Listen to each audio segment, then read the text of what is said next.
जब दिल न लगे दिलदार, बेटी सी गलिया जाना। जब करना हो केमी से प्यार, बेटी सी गलिया जाना। हेलो स्टूडेंट्स, सबसे पहले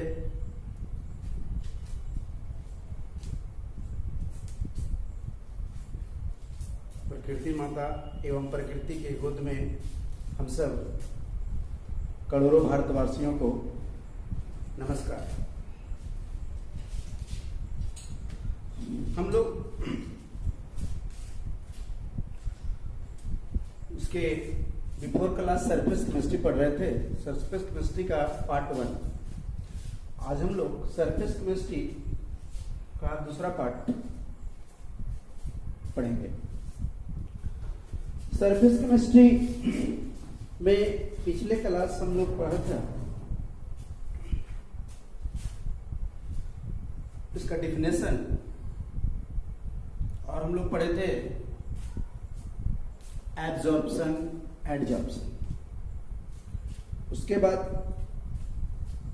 डिफरेंस पढ़े थे हम लोग। उसके बाद हम लोग पढ़े थे, कुछ स्टूडेंट का क्वेश्चन आ रहा था कि पिछले बार हम लोग जो पढ़े थे कि रीजन ऑफ एडजॉर्प्शन,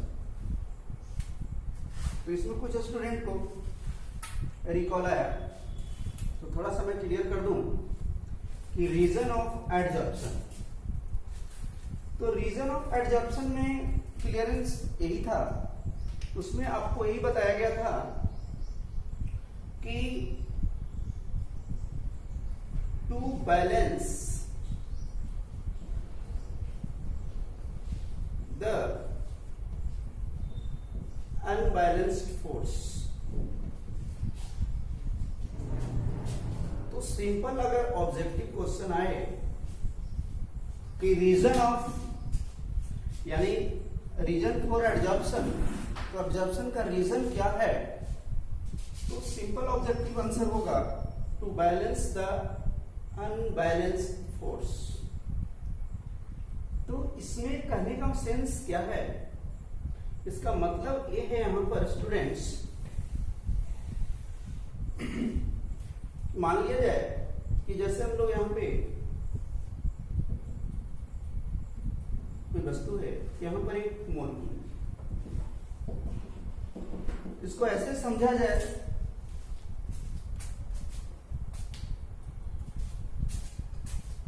कि अगर यहां पर 1 मॉलिक्यूल है, ठीक है, ये सरफेस में एक मॉलिक्यूल इधर से अटैच है, एक इधर से और एक नीचे से, तो इसके 3 तरफ मॉलिक्यूल अटैच है। लेकिन ये मॉलिक्यूल का जो, जैसे हम लोग चारों तरफ से अटैच रखते हैं, तो इसके जो अपर पार्ट है, जो सरफेस पर, ये किसी से अटैच नहीं। मान लिया जाए बाहर से कोई पार्टिकल, वो चाहेगा कि मैं इस पार्टिकल को अपनी ओर अट्रैक्ट करूं। क्यों? इसलिए कि यहां पर ये जो दिखाई दे रहा है ये अनबैलेंस्ड है। तो ये अनबैलेंस्ड है, तो ये बैलेंस्ड होने के लिए इसके पास एनर्जी ज्यादा है, यही बताया गया था। इसके पास मोर एनर्जी है, तो क्या करेगा, ये अपनी एनर्जी को क्रिएट करके इसको अपनी ओर क्या करेगा, अट्रैक्ट करेगा। और ये अनबैलेंस पहले से जो अपर सरफेस अनबैलेंस है, जब ये पार्टिकल्स इसके पास आ जाएगा तो ये क्या हो जाएगा, बैलेंस्ड हो जाएगा। तो ये जब बैलेंस होगा तो इसीलिए इस पार्टिकल को अपने बैलेंस होने के लिए इसे एडजॉर्ब करता है। तो सिंपल सा मैंने बताया था पिछले क्लास में कि एडजॉर्प्शन का रीजन क्या है। तो इसका रीजन यही है कि to balance the unbalanced force. Clear? तो चलिए, मैं आप लोग का कुछ क्वेश्चन था इसलिए मैं इसे रिपीट किया। अब मैं आगे बढ़ता हूं। अब यहां पर बात उठती है कि पिछले क्लास हम लोगों ने पढ़ा था एडजॉर्प्शन और एडजॉर्प्शन। एक एड था और एक एड था, ABAD। आज हम टॉपिक पढ़ रहे हैं जॉर्प्सन। ये जॉर्प्सन जो देख रहे हैं आप, तो पिछले बार हम लोग पढ़े थे कि एडजॉर्प्शन और एब्जॉर्प्शन।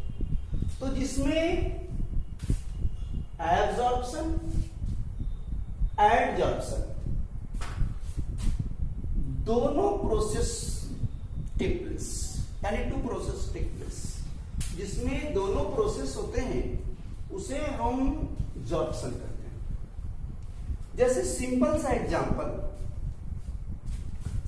एग्जांपल क्या होगा कि एक चौक ले लेते हैं और इस चौक को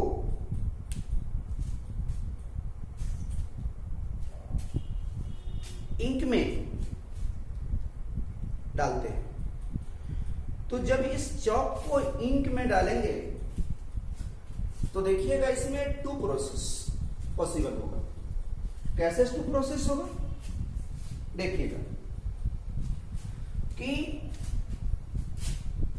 ये चौक जो है गीला हो जाएगा। इस चौक को निकाल करके जब आप ब्रेक करेंगे, यहां पर ब्रेक कीजिएगा टू पार्ट्स में, तो आप देखेंगे इसके अपर जो पार्ट था, मान लिया आपने ब्लू कलर में या आपने रेड कलर के इंक में इसको डाला, तो ये पार्ट रेड कलर का,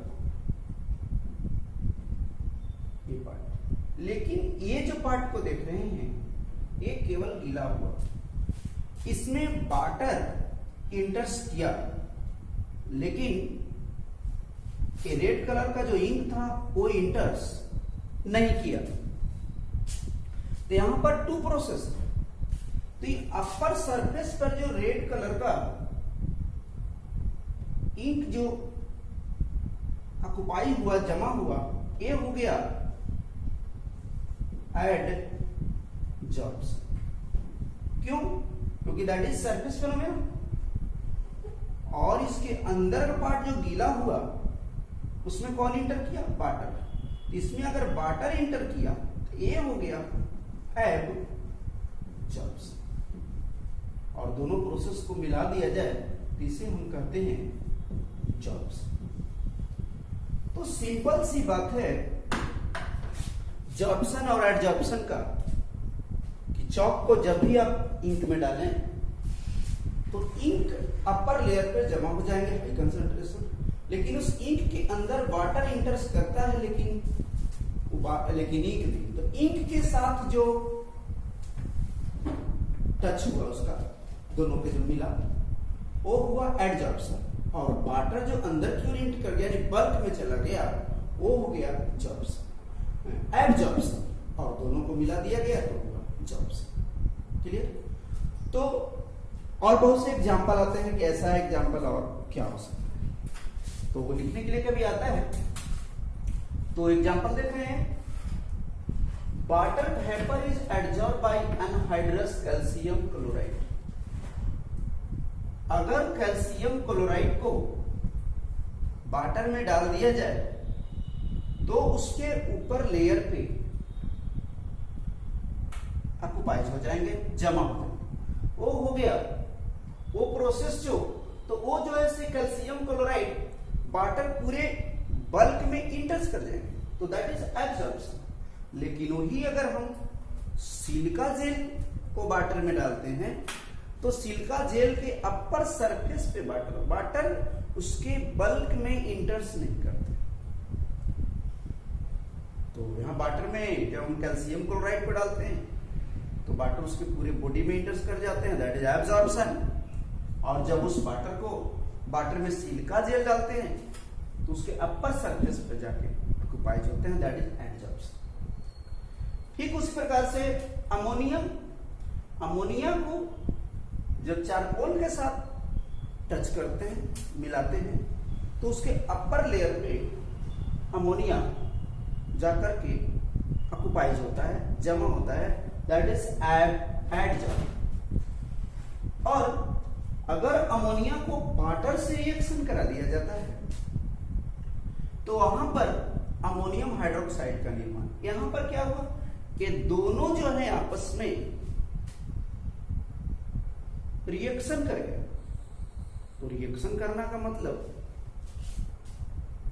कि पूरे बल्क में इंटर्स कर गए। तो पूरे बल्क में इंटर कर जाए, कोई वस्तु रिएक्शन करता है, इसका मतलब उसके पूरे पार्ट से टच कर जाता है। तो वहां पे इसमें हुआ एडजॉर्प्शन। क्लियर? कभी कभी ऑब्जेक्टिव क्वेश्चन पूछ लिए जाते हैं कि जब हम लोग एडजॉर्प्शन पढ़ा तो उसमें ऑब्जेक्टिव में आता है कि एडजॉर्बेट क्या है और एडजॉर्बेंट क्या है। तो हम लोग पढ़े थे कि एडजॉर्बेंट लाइक सॉल्वेंट और एडजॉर्बेट लाइक सॉल्वेंट। तो कभी कभी मैं नोट में लिख दिया कि कभी कभी एग्जाम्पल ऑब्जेक्टिव क्वेश्चन में आ जाते हैं। तो एडजॉर्बेंट में सिलिका जेल होंगे, मेटल आ जाएंगे, और एडजॉर्बेट में गैस। उसके बाद सबस्टांस, कभी कभी क्वेश्चन में आता है कि ऐसे एडजॉर्बेट का नेम लिखें जो सबस्टांस इन सॉल्यूशन के फॉर्म में। तो वहां पे आप ऑब्जेक्टिव में आंसर लगाएंगे NaCl और KCl। क्लियर? अब हम एक चीज और यहां पर देख लेते हैं। ये आप लोग जो जॉर्प्सन पढ़ा,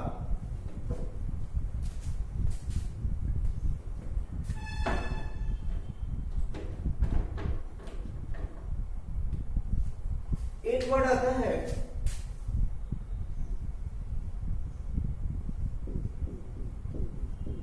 डिजॉर्प्शन। तो जॉर्प्शन और डिजॉर्प्शन, ये डिजॉर्प्शन क्या है? तो desorption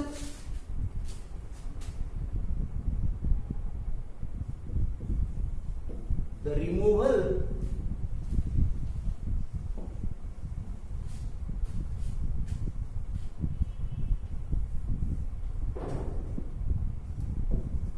adsorbate from adsorbent is called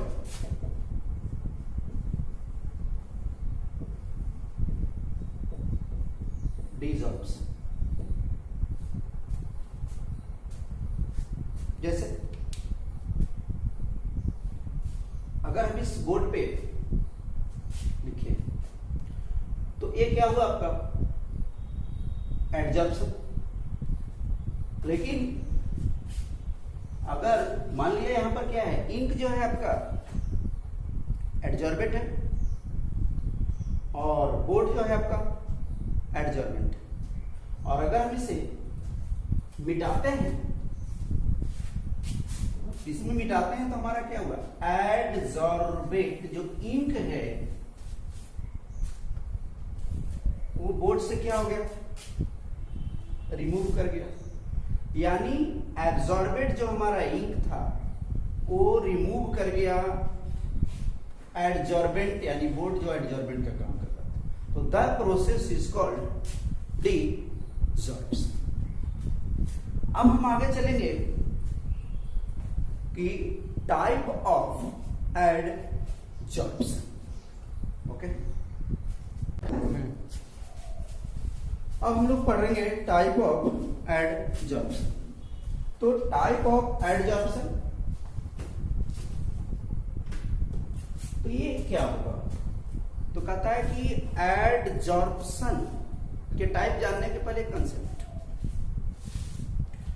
adsorption यानी एक आएगा और एक उस पर आके मिलेगा, एक अपने सरफेस पे बुलाएगा और एक आके मिलेगा।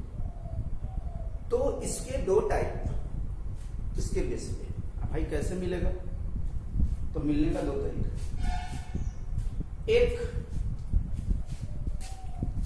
एक मिलेगा भाई रोड पर जा रहे हैं लोग, तो भाई हाथ मिलाना भी नहीं, भाई हाय हेलो, वो भी चलो वो भी चलो।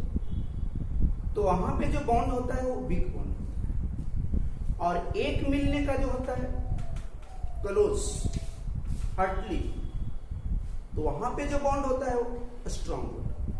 यानी एडजॉर्प्शन जो होगा वो 2H से लिया जाएगा। जैसे एक वीक और अदर स्ट्रॉन्ग। तो जो week adsorption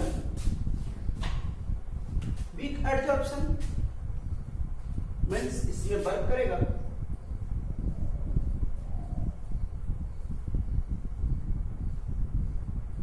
van der Waals force,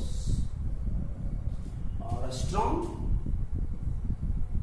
का मतलब बॉन्ड बनाना, इसमें फॉर्मेशन होगा केमिकल बॉन्ड। तो जो एडजॉर्प्शन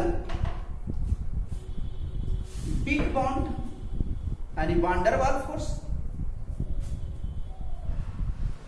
के कारण होगा, उसको नाम दिया गया है फिजिकल एडजॉर्प्शन।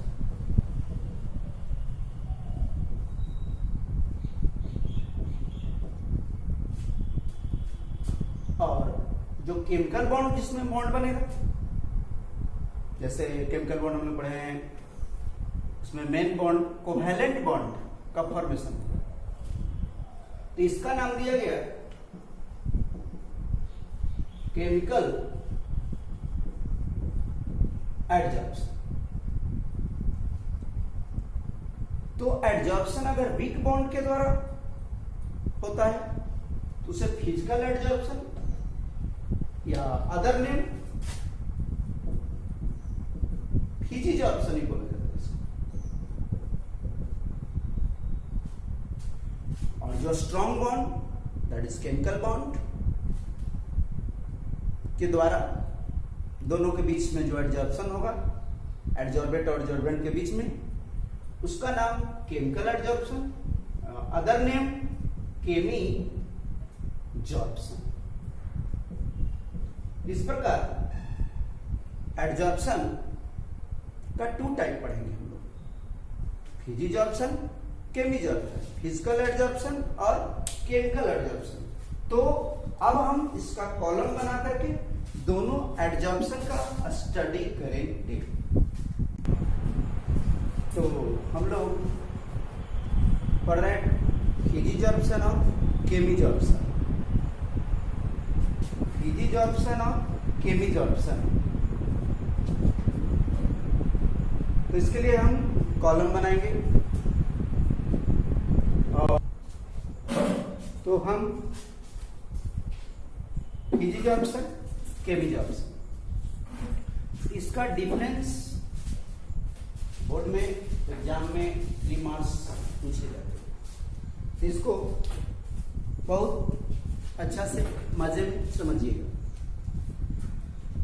तो सबसे पहले हम लोग पढ़े कि एडजॉर्प्शन जो है वो 2 टाइप होता है। एक में वीक बॉन्ड वर्क करता है और अदर में स्ट्रॉन्ग बॉन्ड, यानी एक वान डेर वाल्स और एक केमिकल बॉन्ड। तो इसका डिफरेंस नेचर ऑफ फोर्स, तो फिजिजॉर्प्शन इसमें van der Waals force present होती है, और केमिजॉर्प्शन केमिकल बॉन्ड। कैसे, इसको मैं 2-3 पॉइंट के बाद एज दैट इज करके समझा देता हूं। क्लियर? नेचर ऑफ बॉन्ड तो अभी हम लोग जाने कि इसमें वीक बॉन्ड होता है और इसके कंपेयर में इसमें स्ट्रॉन्ग बॉन्ड होता है। स्ट्रॉन्ग बॉन्ड केमिकल बॉन्ड कहलाते हैं और weak bond van der Waals. तो 2 डिफरेंस इजी वे में लिखेंगे हम लोग। 3rd difference heat of adsorption. तो एडजॉर्प्शन को होने के लिए एडजॉर्प्शन जो होगा तो इसके लिए हीट ज्यादा नहीं चाहिए, कम टेम्परेचर पे ही होता है। जिसका रेंज 20 to 40 किलो जूल पर मोल। लेकिन केमिकल बॉन्ड बनने के लिए, कंप्लीट बॉन्ड बनाने के लिए, किसी से रिएक्शन करने के लिए वहां पे हीट की जरूरत ज्यादा पड़ती है। तो जहां बॉन्ड कमजोर हो, वीक हो, लो टेम्परेचर, और जहां पे रिएक्शन होता हो वहां पे टेम्परेचर याद रखना होगा आपको 80 to 240 किलो जूल पर। अगला रिवर्सिबिलिटी। ये रिवर्सिबल होते हैं। क्यों? इसलिए कि जैसे मान लिया जाए कि एक एडजॉर्बेंट आएगा उधर से, तो यहां पे एक एडजॉर्बेंट, तो गैस जो होगा वो एडजॉर्बेंट होगा, और वो गैस का पार्टिकल किसी सॉलिड पे, सॉलिड के सरफेस पे आएगा। तो जब गैस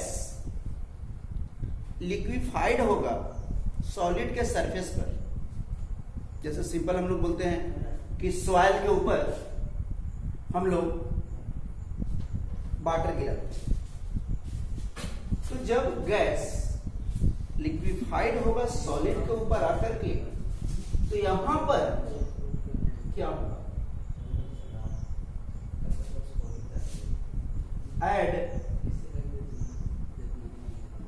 एडजॉर्प्शन होगा।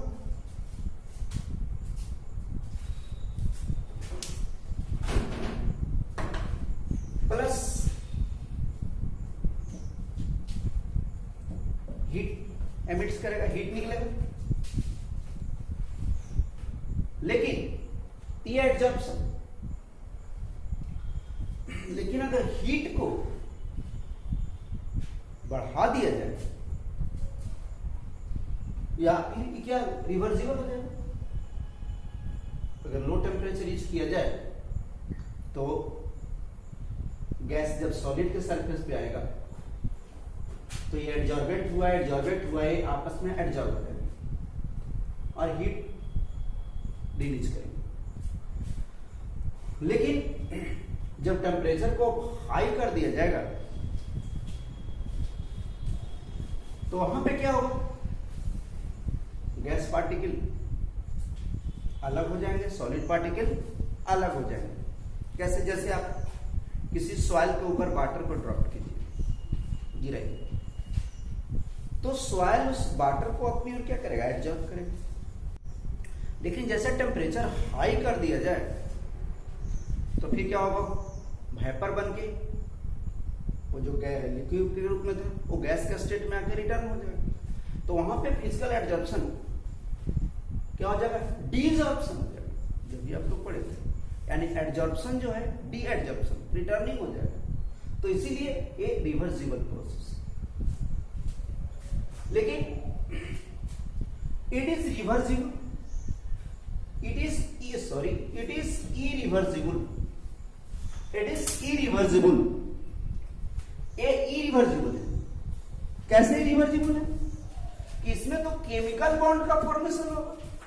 जैसे दैट इज समझिए, ये एल्युमिनियम है और एल्युमिनियम पे एडजॉर्ब हो रहा है कौन? Oxygen gas. तो एल्युमिनियम पे जो ऑक्सीजन गैस एडजॉर्ब होगा तो ये फॉर्मेशन कर लेगा एल्युमिनियम ऑक्साइड। ये तो कंपाउंड का फॉर्मेशन कर लेगा। अब क्या ये रिवर्स होगा? क्या दोनों अलग होंगे? क्योंकि कंपाउंड के फॉर्म में आ गए। तो बिकॉज टू फॉर्म कंपाउंड, एक कंपाउंड का फॉर्मेशन कर लेने की वजह से इरिवर्सिबल हो जाएगा, क्योंकि इसमें ये दोनों के बीच बॉन्ड का फॉर्मेशन हो गया। जब इसमें बॉन्ड का फॉर्मेशन नहीं, कैसे? इसको और क्लियर समझाइए। जैसे आप कोई पार्टिकल्स है,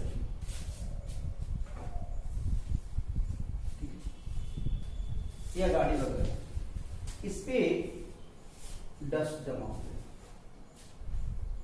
ठीक, धूल कर देखते हैं उसको आसानी से हम लोग ऐसे कपड़ा वगैरह से ऐसे हाथ से कर देते हैं तो डस्ट अलग हो जाता है।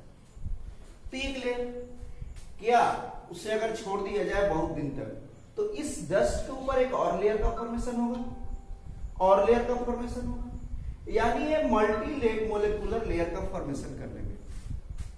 गाड़ी पर जो डस्ट जमा होता है वो एडजॉर्प्शन हो रहा है, एडजॉर्बेंट हुआ, एडजॉर्बेंट हुआ, तो ये मल्टी लेयर का निर्माण करेंगे। ठीक उसी प्रकार तो मल्टी मोलेकुलर है, लेकिन इसमें क्या होगा,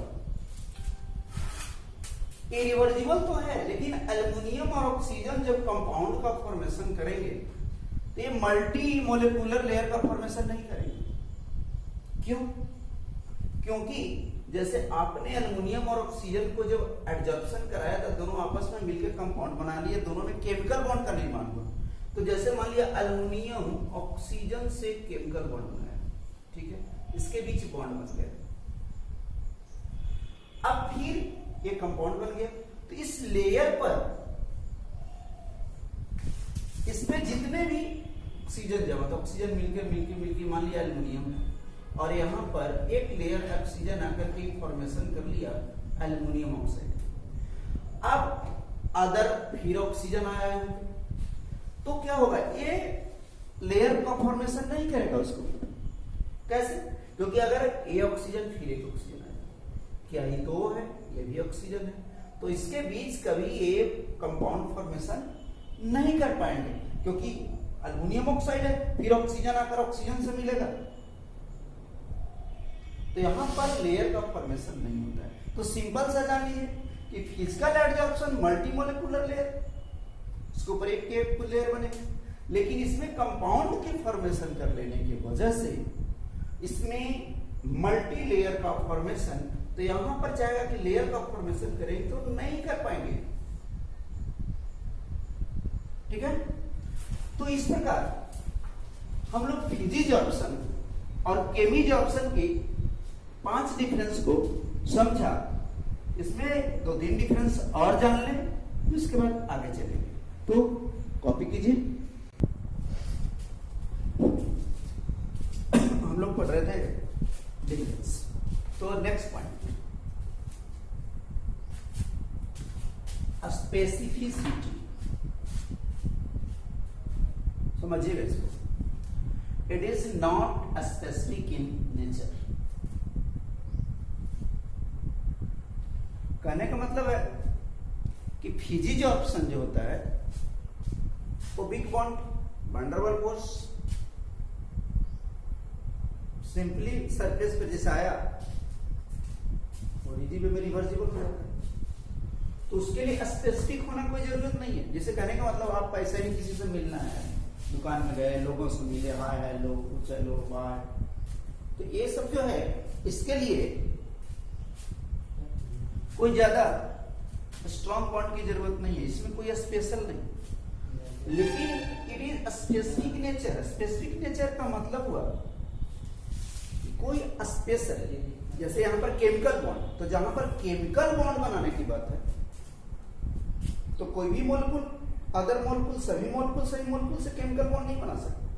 फिजिजॉर्प्शन हो सकता है, उसके लेयर पे आकर के वो अटैच हो सकता है, लेकिन केमिकल बॉन्ड बनाने के लिए सुटेबल होना चाहिए। जैसे कहने का मतलब हुआ कि कोई आदमी सिंपल है तो चलो भाई उसको भोजन कुछ भी दे दिया तो वो सब्जी खा लिया, कोई सब्जी, भिंडी का सब्जी दे दिया वो भी ठीक है, कद्दू दे दिया वो भी ठीक है, करेला तो भी ठीक है, लेकिन कोई कोई देखिएगा माँ के बच्चा बड़ी दुलारा होता है, उसको दीजिएगा तो ना, पता था प्लेट फेंक दिया। तो दैट इज स्पेसिफिक, जान रहा है कि सब चीज, हर सब्जी का भोजन नहीं कर सकता, आप उसके लिए सुटेबल तो नहीं। तो दैट इज किसी से कोई बॉन्ड बनाता है, किसी से कोई रिलेशन बनाता है, मैरिज करने की बात हुई तो वहां पे एक सुटेबल किसी से, लेकिन ऐसे जनरली फ्रेंडली, क्योंकि किसी से बनता है, चलते जा रहे हैं रोड पर, मिल गए, लोगों से मिले, बात कर ली, that is a weak one, कुछ देर के लिए था फिर। लेकिन ये जो रिएक्शन है केमिकल बॉन्ड, तो बॉन्ड बनने के लिए जो दो मोलिक्यूल के बीच में बॉन्ड बनेंगे, दोनों मोलिक्यूल के एटम के बीच में जो बॉन्ड बनेगा, वो बॉन्ड का फॉर्मेशन सभी के साथ नहीं हो सकता है, तो स्पेसिफिक नेचर। तो इस ये केमिजॉर्प्शन के लिए बॉन्ड, केमिकल बॉन्ड के द्वारा जो एडजॉर्प्शन होगा उसमें स्पेसिफिक होना चाहिए, कुछ विशिष्ट होगा, स्पेशल लोगों से मिलेंगे। लेकिन इसमें तो कोई भी चलेगा, इसीलिए it is not specific. All gas में भी adsorb on the surface of solid, solid पर कोई भी गैस आके एडजॉर्ब हो गया। लेकिन जब रिएक्शन करने के बाद है तो कोई भी गैस किसी से रिएक्शन तो नहीं कर सकता। तो इसमें क्या हुआ, adsorbate and adsorbate it occurs at all. तो यहां पर जो दिखा रहा है कि स्पेसिफिक नेचर होना चाहिए, there is bond formation between adsorbent and adsorbent. तो अगला पॉइंट देखते हैं हम लोग, temperature. It occurs at low temperature, ये जब भी वर्क करेगा तो लो टेम्परेचर पर, क्योंकि अभी आपने पढ़ा था कि अगर टेम्परेचर को बढ़ाया जाए तो क्या होगा, वो डिसॉल्व कर देगा। जैसे extent of adsorption decreases at the temperature. Extent adsorption करने का मतलब कि कोई सॉलिड के ऊपर जब कोई गैस आकर एडजॉर्ब करेगा तो तब तक एडजॉर्प्शन ना होगा जब तक वो गैस लिक्विफाइड ना हो। तो अगर कोई गैस किसी सॉलिड के ऊपर आकर एडजॉर्ब हो रहा है तो वहां पे टेम्परेचर लो होनी चाहिए। अगर टेम्परेचर हाई कर देंगे तो क्या होगा, वो लिक्विफाइड नहीं, फिर क्या होगा, वेपर बन के रिवर्स हो जाएगा, सेपरेट हो जाएगा, एडजॉर्बेंट से अलग हो जाएगा। जैसे आप सॉइल पे वाटर को गिराते हैं, अब टेम्परेचर हाई कर दीजिए, वेपराइज हो गया, तो उसी को कहा जाता है एक्सटेंट। एक्सटेंट का मतलब कोई गैस लिक्विफाइड हो जाएगी, और उस स्थिति में लो टेम्परेचर चाहिए। अगर टेम्परेचर एक्सटेंट एडजॉर्प्शन डिक्रीज हो जाता है, टेम्परेचर बढ़ाइएगा तो डिक्रीज कर जाएगा। लेकिन इसमें क्या होगा, ऑल टेम्परेचर, किसी भी टेम्परेचर पर रिएक्शन जो होते हैं, केमिकल बॉन्ड जो बनते हैं, वो किसी भी टेम्परेचर पर वर्क करता है। हाँ, अगर टेम्परेचर को इंक्रीज किया जाए तो एक कैटलिस्ट के रूप में वर्क करेगा। टेम्परेचर को बढ़ाया जाएगा तो वहां पर एडजॉर्प्शन की क्या होगा, तेज होगी। जैसे कार्बन प्लस 2, यहां पर टेम्परेचर को अगर हम इंक्रीज करेंगे तो कार्बन मोनोऑक्साइड बनने की क्रिया, यानी दोनों के बीच एडजॉर्प्शन और तेज होगा, अल्युमिनियम होगा। अच्छा देखिए, ये रिवर्सिबल नहीं है, क्योंकि टेम्परेचर बढ़ाएंगे तो रिएक्शन ये दोनों का तेज होगा। तो इस प्रकार हम लोग पढ़ रहे हैं फिजिजॉर्प्शन और केमिजॉर्प्शन। तो इसमें जो डिफरेंस है ये बहुत इंपॉर्टेंस है, इस पे क्वेश्चन पूछे जाते हैं। अब मैं बता दूं कि ये डिफरेंस के बाद अगला जो आपका क्लास होगा वो हमें पढ़ना है। थोड़ा सा मैं चर्चा कर दूं कुछ विशेष आप लोगों के बीच कि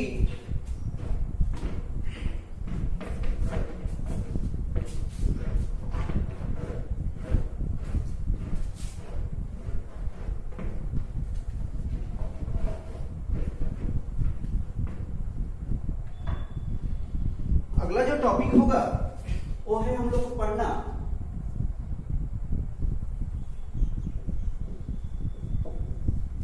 factor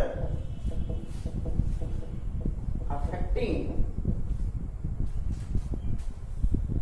of adsorption.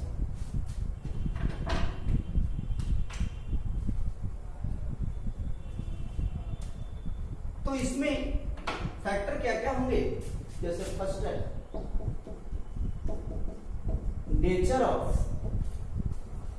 Adsorbent, next होगा नेचर ऑफ एडजॉर्बेंट, प्रेशर, ये बहुत इंपॉर्टेंट। इस चैप्टर में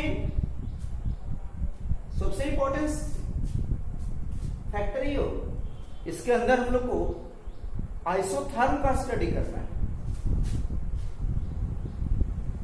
फ्रेटलिच एडजॉर्प्शन आइसोथर्म जो क्वेश्चन आप पूछे जाते हैं, इसके कुछ न्यूमेरिकल भी हैं। इसमें आइसोथर्म का स्टडी जो सबसे ज्यादा इंपॉर्टेंस है। और एक इफेक्ट आपको पढ़ना है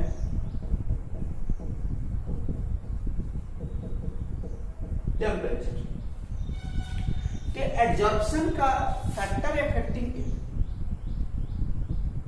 एक चीज और बता दूं, इसको क्लास को आगे चलेंगे, लेकिन थोड़ा सा कि हम लोग को जो केमिस्ट्री का स्टडी जो हम लोग कर रहे हैं, हम लोग को 3 केमिस्ट्री पढ़ना है। Physical chemistry, inorganic, organic chemistry. इस बार कुछ चैप्टर को हटाया गया है, जैसे आपका chapter number 60 chemistry in everyday life, उसके बाद चैप्टर 15 पॉलीमर्स, उसके बाद चैप्टर इनऑर्गेनिक केमिस्ट्री में हमें 4 चैप्टर्स पढ़ने हैं।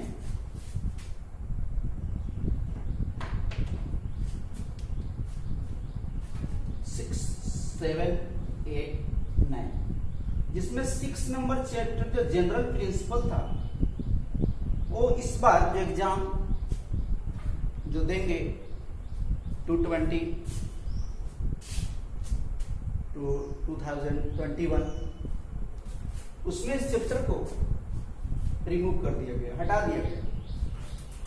अब यहां पर बात उठते हैं कि चैप्टर नंबर 7 जिसमें हम लोग को पढ़ना है पी ब्लॉक का स्टडी करना, सबसे ज्यादा क्वेश्चन इनऑर्गेनिक में इसी से पूछे जाते हैं।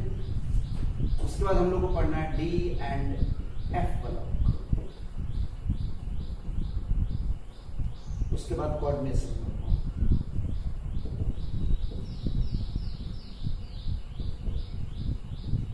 तो मैं एक चीज बता देना चाह रहा हूं,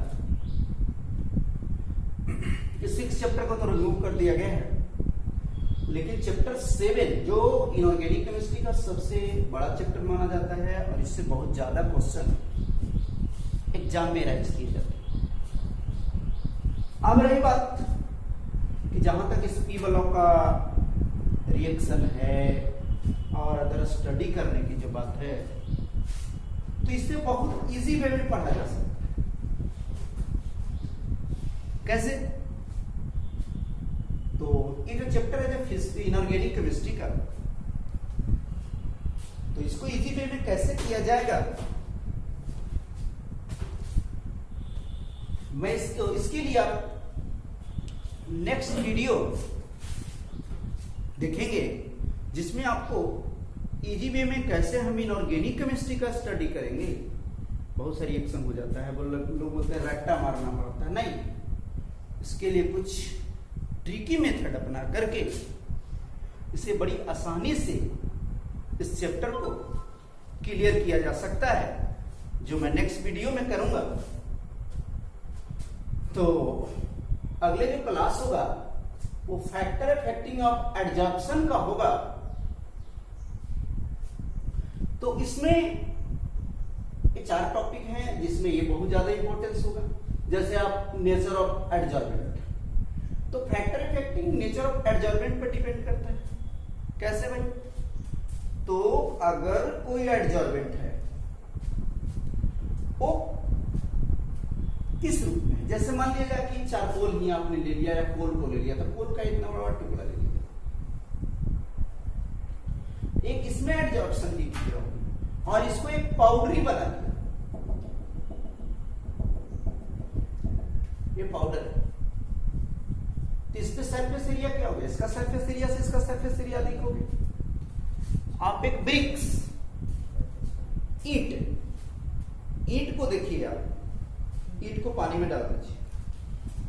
उसी ब्रिक्स को, ईंट को टुकड़ा कर दीजिए और उसको पानी में डालिए। देखिए वाटर को एब्जॉर्ब कौन ज्यादा करेगा? वाटर को एब्जॉर्ब जो ईंट का ब्रिक्स टुकड़ा है, क्योंकि उसकी सरफेस एरिया क्या होगी? बढ़ जाएगी। तो सरफेस एरिया तो कहता है कि नेचर ऑफ एडजॉर्बेंट जो होगा वो डिपेंड करता है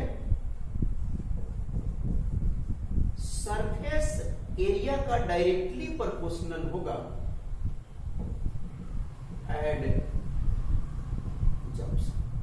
एरिया हम जितना ज्यादा बढ़ाएंगे